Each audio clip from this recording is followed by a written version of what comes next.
Dry ice is a fascinating material that doesn't melt into liquid. Instead, it produces a dense fog when it comes into contact with water. It can freeze a strawberry in seconds or keep vaccines in perfect condition for weeks. Unlike the regular ice we use at home, this special material isn't made from water, but from carbon dioxide gas. When that gas is cooled and compressed until it solidifies, it transforms into a white substance that resembles ordinary ice, but with completely different properties. The defining characteristic of dry ice is that it doesn't pass through a liquid state when it warms up. It goes directly from solid to gas in a process called sublimation. Because it produces no moisture when it evaporates, it's widely used to preserve food and medicine. But have you ever wondered how dry ice is manufactured on an industrial scale? Today, we're going to find out, tracing the production of one of the most remarkable chemical compounds on the planet. Stay with me until the end, because what you're about to discover will completely change the way you look at that mysterious fog. Right here on Stories Behind Everything. Dry ice was accidentally discovered in 1835 by French chemist Adrien Jean-Pierre Tillorier. He was working with liquid carbon dioxide inside a high-pressure container when, upon opening the cylinder, part of the liquid evaporated rapidly, and what remained solidified into a white, solid mass. That was the world's first encounter with what we now call dry ice.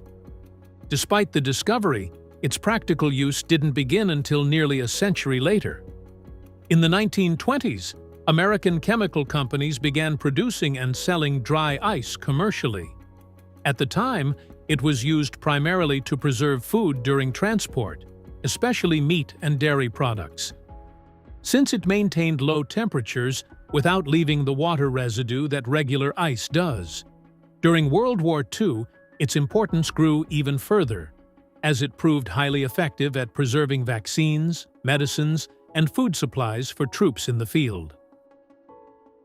Unlike regular ice, which melts into liquid, dry ice transitions directly from solid to gas through sublimation, leaving no residue behind whatsoever. Its extremely low temperature of -109 degrees Fahrenheit, -78.5 degrees Celsius, makes it an ideal refrigeration resource in situations where conventional cooling isn't available. One striking example is the transport of organs for transplant, like the heart, which must be kept at very low temperatures until it reaches its destination. It's also indispensable for transporting vaccines and biological materials. And when submerged in warm water, the carbon dioxide is released rapidly, creating that thick, dramatic fog so widely used in special effects.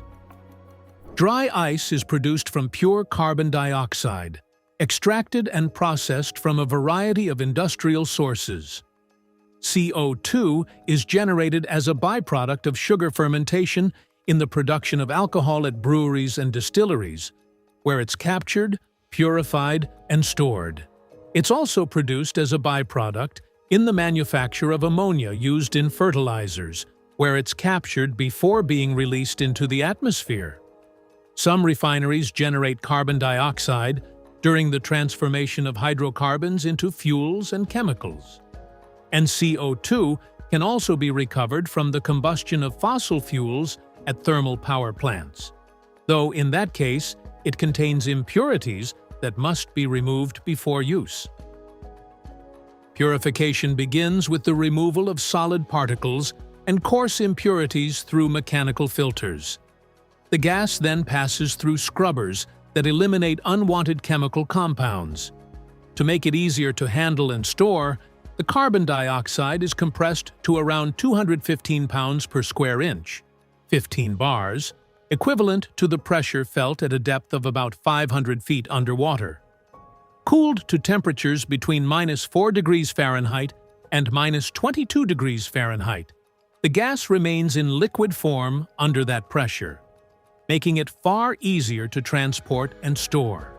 The purified CO2 is then held in cryogenic tanks made of stainless steel, equipped with safety valves and kept at sub-zero temperatures to prevent evaporation. These tanks have a total storage capacity of 2,600 tons of liquid carbon dioxide.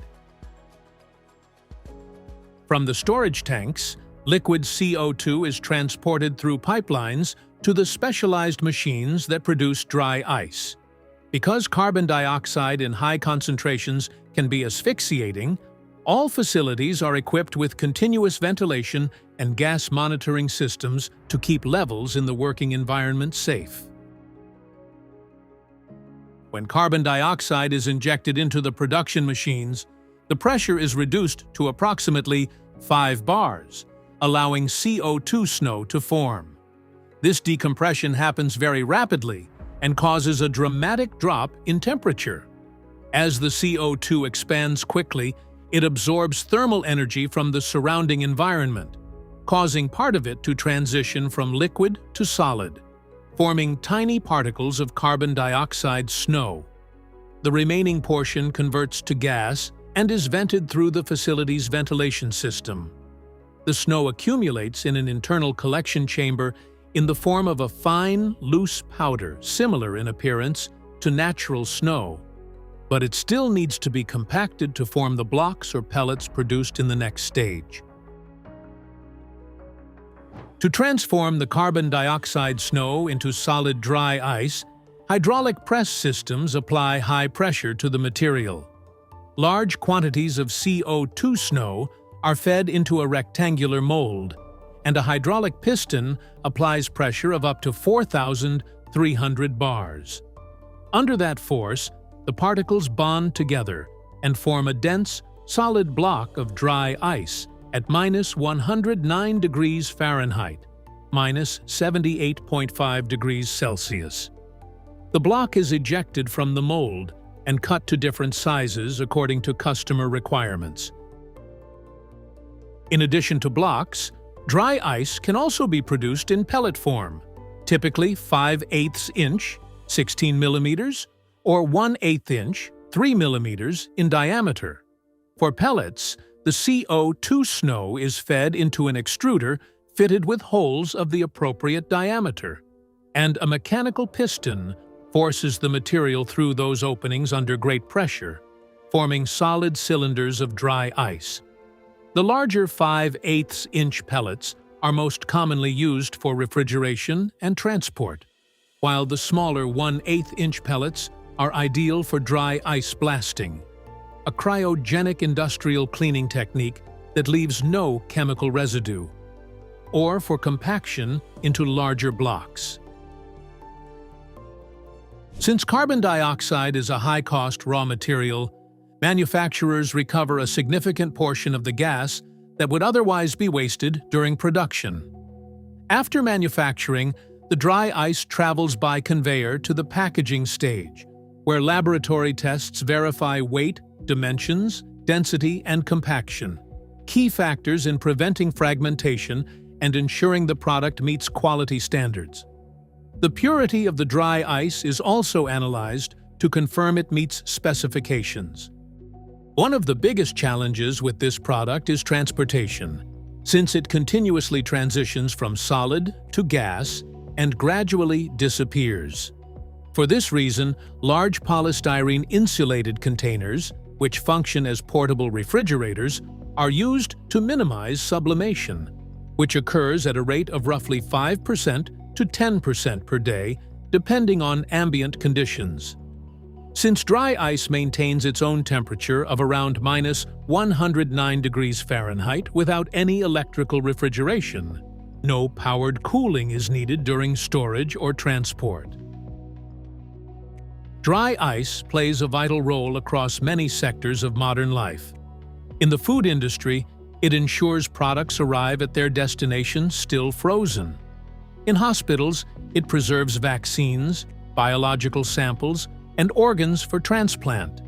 In industrial settings, pellets are used for deep cleaning operations that leave no chemical residue.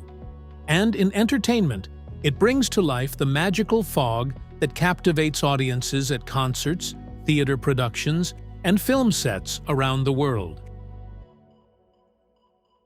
Thank you for watching. If you have suggestions for our next video, share them in the comments below.